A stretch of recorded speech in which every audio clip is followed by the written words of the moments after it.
We're survivors. We're Hmong people. We've survived so much. This is nothing compared to over there. Nothing.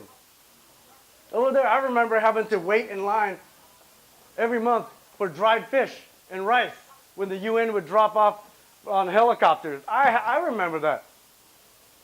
There's no reason why you guys should not be successful here in America. I came here when I was almost 10 years old. And in 8 years, I learned how to speak English and was valedictorian. You guys can do so much more. Most of you are born here, right? So I know you guys can do that.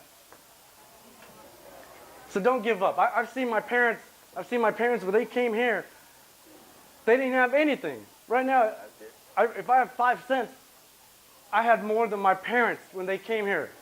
My parents still had to take care of my brother and I and my grandparents.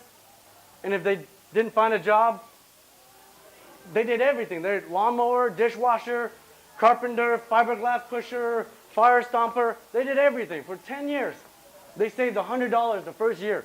They worked so hard picking walnuts. They saved $100 the first year they were here in America. The second year, they saved $150. And then they saved a little more, a little more. In 10 years, they finally bought a piece of land and they became farmers. Everybody thought they were crazy. They didn't even know how to farm here in America.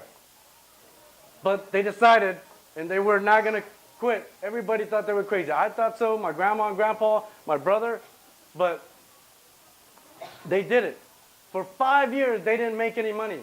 Every day, they had to wake up at 3 in the morning, go to work on the farm in the dark until 8 o'clock in the morning, and then go back to their regular day job until 12 o'clock, and then they go back to the farm, work a little bit, go back to the regular day job.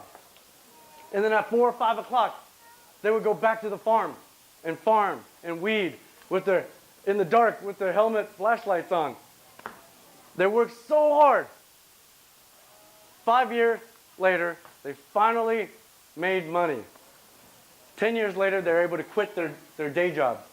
And finally, 17 years later, now they're successful. I've seen it happen so many times with all my uncles and with you guys here. So you guys have no excuse. Don't quit. Try and never give up. You can ask the number one reason for success. You ask any person that's ever been successful in anything, sports or school. They'll tell you it wasn't luck. They will tell you that they tried and they were determined and they didn't give up until they succeeded. That's how. So that's it. 4 easy steps. If you guys want to talk to me a little more detail about, please come talk to me. All right? I don't bite. All right? So please come talk to me. If you have any questions, you guys have my information. Just please, you guys, the boys too, talk to me. You guys can be more than liar. You guys can be more than Guimont, huh? Or you guys can be more than what my mom and dad used to tell me. A chotto, huh? A tiger bite, if you guys don't know. I promise you. Be more than that. But one thing, the last thing, and then I'm done, please. But don't waste this opportunity. Please, don't waste this opportunity that you have in front of you. Don't waste it. Here in America, we can do whatever we want. In Laos and Thailand, they can just step on you and you're gone. But here, the only thing that's going to stop you guys is you. That's it. And so be successful in whatever you do. And work hard. Don't give up. Please. Because, it's going to set your family and your community and your Hmong people for generations to come.